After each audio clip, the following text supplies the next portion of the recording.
When India last visited the West Indies in 1989, the visitors lost the four-match series 3-0, and Ian Bishop took 16 wickets in his debut series. But the Sabina Park wicket had been recently relayed, and Courtney Walsh, who had taken 10 wickets in the Jamaica Test 8 years ago, decided to bat first. And as this first of 5 Test series progressed, it was the wicket that effectively decided the match. With low bounce, little pace, and hardly any movement in the air or off the seam, a draw always looked the most likely result. India were not helped by the absence of the injured Dravagal Srinath, and without his usual new ball partner, Prasad struggled to find any rhythm. One plus was the bowling of 6'6" debutant Abhi Kuravilla. Realising there was little for him in the pitch, he concentrated on bowling line and length and claimed the first wicket of the day, bowling the recalled Stuart Williams with a well-disguised slower ball. Sherwin Campbell was caught behind off Joshi, but the gloom was soon lifted by the arrival of Brian Lara, and it was not long before the cover boundary was under fire. Chanderpaul nudged and flicked his way to his 12th Test match 50, but he again failed to go on and was caught behind off Prasad. This brought Hooper to the wicket, and for the first time in the match, both batsmen were to dominate the bowling. And that's Kyle Hooper's response. He's brilliant at that stroke, as he's just proved to Anil Kumble. If he gets a half volley, he's pretty special. And he very rarely fails to strike them for 4. Moment it's Hooper. Nicely punched at the back foot. And again beats Sidhu. He's had a hard time out there today. Another boundary for the West Indies. In a 4th wicket partnership of 147, Hooper and Lara scored at more than a run a ball, using their feet to attack the spinners as India wilted. Such was their freedom of stroke that it was a surprise when Lara became Kuravilla's 2nd Test victim, caught down the leg side for 83. You know, coming from Australia where I struggled a bit, especially in the middle of the series, came at the end where I took my time in the last Test and put, and I thought, you know, I'd try as much as possible to repeat such an innings, try to take my time, you know, put away the bad balls, but not to be too rash, and I did try my best. Yeah, I think we're both positive players and we complement each other. You know, he likes to keep the scoreboard ticking and I like to keep it ticking also. I mean, if it's not going to come in boundaries, then we'll take singles. Hooper powered on to record his 7th Test match century off 157 balls, which included 15 fours. It was an innings of real class and even put Lara's effort in the shade. The Indians, however, fought back well and restricted the West Indies to 427 all out from a strong overnight position of 300 for 4. The man the Indians had to thank was their wrist spinner Anil Kumble. His accuracy and patience were rewarded with figures of 5 for 120 off 42.4 overs, only the 3rd time he's taken 5 wickets in an innings outside of his native India. The last time I took 5 wickets was in October against Australia, so it's been quite a while. So I was looking forward to this and I'm happy about it. When it was the West Indies bowlers' turn to see if they could use their extra height to extract anything from the increasingly slow pitch, they found the going just as hard. Only one of their fast bowling quartet had any success, 6'5" new boy Franklin Rose. In front of his home crowd, his figures of 6 for 100 were the best ever by a West Indian debutant pace bowler and included all of the main Indian batsmen. Laxman and Tendulkar were bowled, Dravid, Ganguly and Azharuddin caught behind the wicket as Rose's excellent line reaped rich rewards. Well, I was very happy, you know, very determined in getting wicket. After I got Sachin Tendulkar out, my confidence just keep on going and going. And to me, I feel every ball I bowl, it seems as if I'm going to get wicket, and I just keep on going and going. Only Indian keeper Nayan Mongia really succeeded, scoring 78 in typically gritty and aggressive fashion, and thanks to him and 43 from Joshi, the Indians comfortably avoided the follow-on. Leading by 81, the West Indians could still win the match if they could score quickly enough. But the pitch didn't lend itself to any sort of stroke play or fast scoring, and a draw seemed the only possibility. Brian Lara, on the other hand, had different ideas. Coming to the crease at 81 for 2, with only 61 runs having come from the previous 34 overs, he shared in a 122-run partnership with Chanderpaul, bludgeoned off just 22 overs in a little over an hour and a half. Lara's 83-ball 72 contained 1 6 and 8 4s as he put all the Indian bowlers to the sword, including Kumble, who'd bowled so well throughout the rest of the match. The highlight, a flat straight 6 off the leg spinner. Magnificent shot there from Brian Lara to end the over. It's 119 for 2. I just spoke too soon.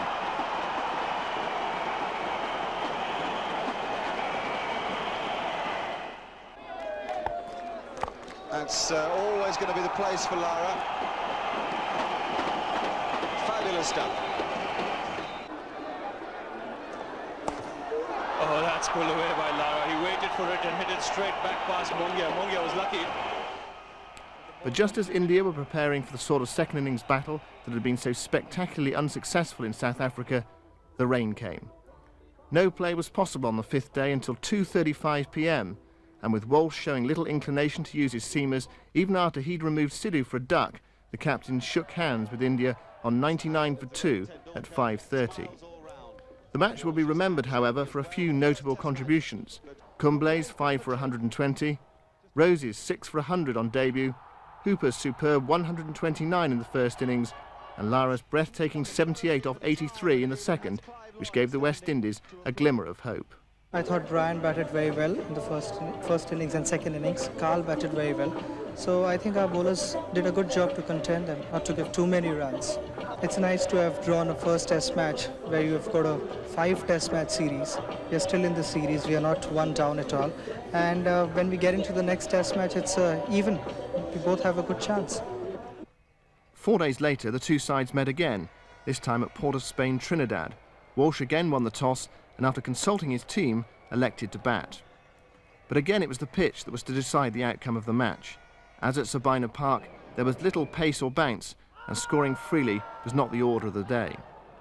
The sparse crowd had little to shout about until Brian Lara came to the crease following the dismissals of Campbell and Williams, both falling to Kumble. But this was an uncharacteristic Lara innings, who, seemingly weighed down by expectation on his home ground, never found any rhythm and was dismissed cheaply for 14, caught at slip by Azruddin driving at Joshi.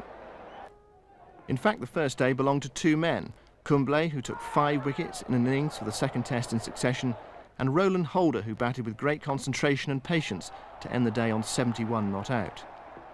What turn and bounce there was in the pitch was only available on the first day, and Kumble took full advantage.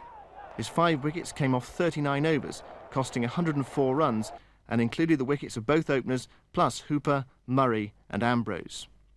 Holder was being given his long-awaited chance in place of Jimmy Adams, and he showed great composure in shepherding the tail from 169 for 6 to a respectable 296 all out. He fell an agonising 9 runs short of a maiden 100 in only his second test, but it was an important innings for the 29-year-old Bajan. When Ambrose pinned VVS Laxman in front without a run on the board, India looked vulnerable, but it would be another 171 runs before the next wicket fell. And so began Navjot Sidhu's 11-hour vigil.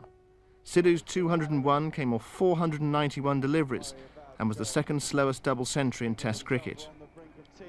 He finished on 102 not out at the end of the second day, being ably assisted by Dravid, who reached his 4th score over 50 in his last 5 Test innings.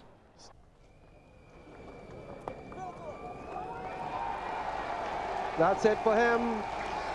Navjot Singh Sidhu. 100 on return for India. Well, I feel elated, but I dedicate this 100 to the people of India, my countrymen, all those people who believed in me.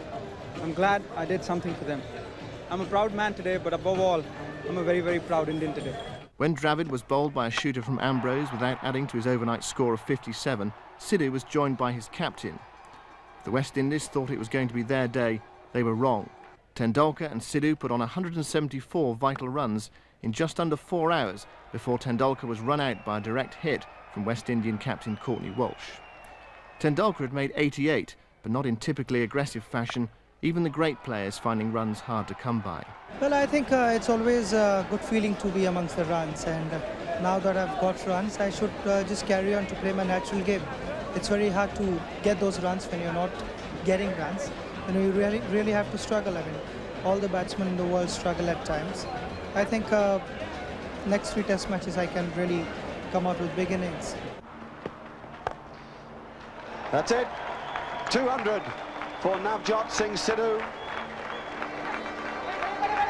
Finally, Sidhu reached 200 on the 4th morning. He was clearly a tired man, and having lasted 490 balls, he was immediately bowled off his pads by Ambrose. Ambrose accounted for Azharuddin as well, with one which kept a little low and effectively ended the Indian innings.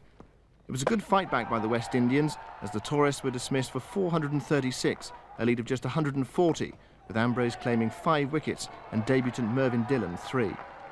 Dillon bowled with energy and enthusiasm and had to wait until the 3rd new ball before claiming his first Test wicket, that of Indian keeper Nayan Mongia, clean bowled. All that remained for the West Indians to do was to see out the rest of the match to make sure of the draw. With the pitch offering virtually nothing to the bowlers, it would be more a test of patience than anything else. Things started well for the Indians, claiming an early wicket. Campbell legged before wicket to Kuravilla for 4. But then Williams and Chanderpaul took the home side to safety with a fine partnership of 176 in 73 overs. Chanderpaul again seemed likely to reach a deserved maiden Test 100, and again he missed out when he played a rare loose shot to Joshi and was caught by Azharuddin at first slip for 79. Williams, however, did manage to convert his 63 overnight into his first Test century. Down towards fine leg. Everyone looking to see the call of the umpire. Williams gets 3 and raises his bat because that's his 100. He was finally dismissed, caught Cumbly, bowled Joshi for 128, his runs coming off 299 balls and including 11 fours and a 6. Lara again failed in front of his home crowd, caught behind off Cumbly to one of the few balls that bounced on the last day. Hooper and Holder both fell before the innings was closed 43 minutes after tea on the final day, but the fine, patient partnership between Williams and Chanderpaul had already decided the result. The West Indies finished at 299 for 6. We must hope for more life in the pitch in Barbados if this series is to come to life. Wisden's recently devised Test ratings are to be taken at face value. India and the West Indies started their 1997 cable and wireless series virtually neck and neck, battling for 3rd place behind Australia and South Africa. While Australia shot further into the lead with triumphs in South Africa, the most un-Caribbean-like weather meant neither India nor the West Indies could make much headway. The series was decided by the 3rd Test at Kensington Oval. On a hard, well-grassed pitch that delighted the 7 fast bowlers on either side, all of them over 6 feet tall, India folded for 81 in their 2nd innings, in pursuit of 120 that would have earned them a rare overseas victory. After 2 tedious draws on the slow pitches at Sabina Park in Kingston and the Queen's Park Oval in Port of Spain, the Barbados result set the series alight. But the flame was snuffed out by rains, which both in Antigua and in Guyana broke lengthy dry periods. In both cases, efforts were made to abandon the test after 3 days and substitute a 1-day match instead. But the respective boards could come to no agreement, and the matches were played out to their bitter end, both in bright, breezy weather. In Antigua, there was at least the consolation of 100 from Brian Lara, his first against India and his 9th in all. He arrived after the openers Williams and Campbell had again fallen cheaply, and while neither Chanderpaul nor Hooper could build on promising starts, Lara recognized the chance for a substantial innings. He took 25 balls before scoring his first run, but then started to find the middle of the bat and the gaps in the field with typical consistency and flair. Holder, positive from the start, and in his own way as assertive in his method as Lara, helped in a dominant partnership of 142 at run a minute. And that's been punished by Lara. He's found the gap on the onside. Another boundary for him, and this is his highest score against India. He's moved to 94. And what a way to reach 100. Lara had just raised his 100 with a swept 4 and a 6 over long on in the same over from Cumbly when he nibbled at 1 from Prasad and was caught behind. Holder quickly followed for 56, and the remainder of the innings was notable only for Ambrose passing 1,000 runs in Test cricket, joining Sir Gary Sobers and Malcolm Marshall as the only West Indians with a double of 100 wickets and 1,000 runs in Tests. It was a pleasing addendum to Ambrose's impressive CV. Needing a victory to square the series, India took the positive option of omitting a batsman, Ganguly, for a bowler, Ganesh, the start of the final Test. But they were so conscious of their reduced batting and so intent on not wasting the advantage of the toss that they laboured to 38 for 1 at lunch. When Tendulkar arrived at the fall of Sidhu at 68, crashed 2 of his first 4 balls to the boundary and threatened to raise the tempo, the West Indies, with 3 of their 4 fast bowlers incapacitated at some stage during the day, resorted to the negative, demeaning strategy of using Chandapol to bowl his quick leg breaks well wide of the leg stump with 6 fielders on the leg side for 18 consecutive overs after tea. Tendulkar, one of the most gifted players the game has known, and Dravid made no effort to counter the ploy and could only raise 84 from 36 overs in the final session. It was a further cynical dent in the image of Test cricket. After an uninterrupted first day, the rains returned and play was not possible again until an hour after tea on the 4th day, by which time a result was out of the question. When play finally resumed, the interest switched to the personal milestones. Tendulkar and Dravid were both more than halfway towards the hundreds that had narrowly eluded them both earlier in the series, but they were to be denied again. Tendulkar was 83 when he drove too early at Bishop and gave the type of return catch Ambrose had spilled on the first day when he was 11. It was one of 4 missed in all by the West Indies. Dravid got even closer, but once he was into the 90s, he became impatient and scooped the catch to point off Rose when he was 92. India batted through to the end, scoring their 355 at a laborious 2.1 runs and over. But happily, there was some consolation for a crowd that had doubled to around 6,000 in anticipation of just the kind of entertainment now provided by Williams, Lara and the local darling Chandapol in what remained of the match. All 3 stroked delightful boundaries, Chandapol opening in place of the indisposed Campbell, finishing with yet another half-century. Chandapol had been to the fore in the decisive West Indies victory in the 3rd Test in Barbados, his long overdue maiden Test 100 and unbeaten 136, gaining him the Man of the Match award in a bowler's match. The lightweight left-hander held the faltering West Indies batting together as wickets fell all around him. Prasad and Ganesh, in his first test of the series, justified Tendulkar's decision to bowl and winning the toss from Lara, leading the West Indies for the first time in a test in place of the injured Walsh. Prasad set things in motion by removing Campbell and Lara to the first 2 of 17 catches held by the keeper or slips in the match, and the West Indies didn't stabilise until Chandapol and Ambrose, 2 contrasting left-handers, added 65 for the 8th wicket. Chandapol's undriven 3 off Ganesh that completed his 100 late in the first day was the signal of a pitch invasion by hundreds of overjoyed and no doubt overindulged fans. And when Prasad collected the last of his 5 wickets to end the innings, Chandapol was still there after nearly 7.5 hours. And it's absolute chaos here at the Kensington Oval in Barbados.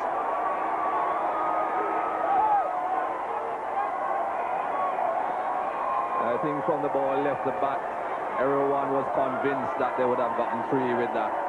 And the stampede started from well before the 3rd run had started.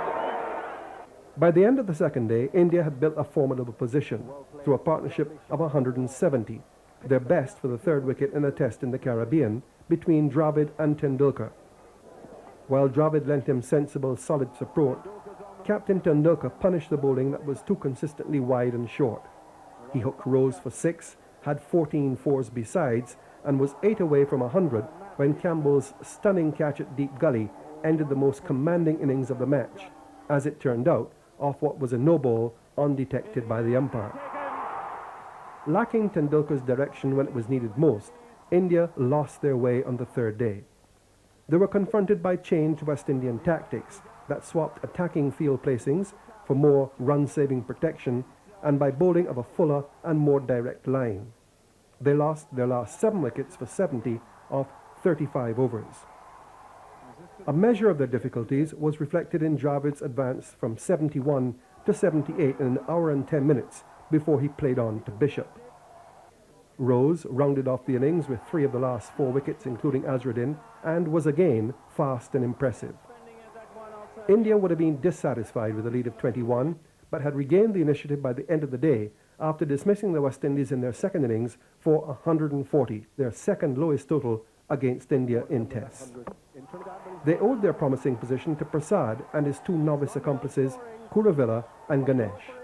Using their height to advantage, they seldom varied from the length and line necessary to make batting uncomfortable.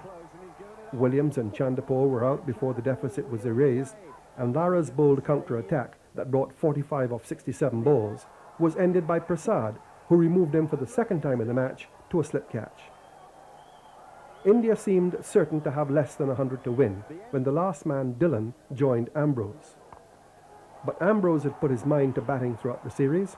Dillon exhibited hidden batting ability with a thumping hook for 6 off Kuravilla and 3 fours, and the two added 33. What seemed no more than a merry irrelevance at the time was to prove virtually the margin of the West Indies' victory next day. India's target of 120 was meagre on paper, but it was obvious it would not be straightforward. After the first 2 drawn tests, both captains had pleaded for livelier pitches, and they got more than they bargained for. Lara, shrewdly manipulating his resources, didn't risk Dillon at all, the rawest of his 4 fast bowlers, entrusted the opening spell to the in-form Rose rather than Ambrose, and gave the less difficult northern end to Bishop. His field placing also found the necessary balance between attack and defence. Rose undermined the Indians actually and psychologically with the first 3 wickets in an opening burst of 9 overs, in which he removed Sidhu, Dravid and Lachman with unplayable balls. Bishop and Ambrose completed the demolition to the accompaniment of typically bacchanalian celebrations in the stands. The most crucial wicket was that of Tendulkar, but that owed nothing to the pitch, all to a perfectly pitched outswinger from Bishop and Lara's neat catch at solitary slip. This is a big blow for India. Brian Lara's done it. It wasn't an easy catch. He had to move forward. As soon as he replaced Rose, Ambrose bowled Ganguly and Azharuddin with 2 more incisive deliveries, and after that, it was simply a question of when and by how many. The answers were 50 minutes after lunch and 38 runs. That's it. The 3rd test match is over, and won in dramatic style by the West Indian Brian Lara in his first test as captain of these great islands. Goes to hug his fellow Trinidadian Ian Bishop, who finishes with 4 wickets, and Brian Lara can barely believe this has happened. There's Courtney Walsh, there's joy in that dressing room. This is a brilliant effort. It was a slender but decisive margin and accurately reflected the even overall balance between the teams during the series.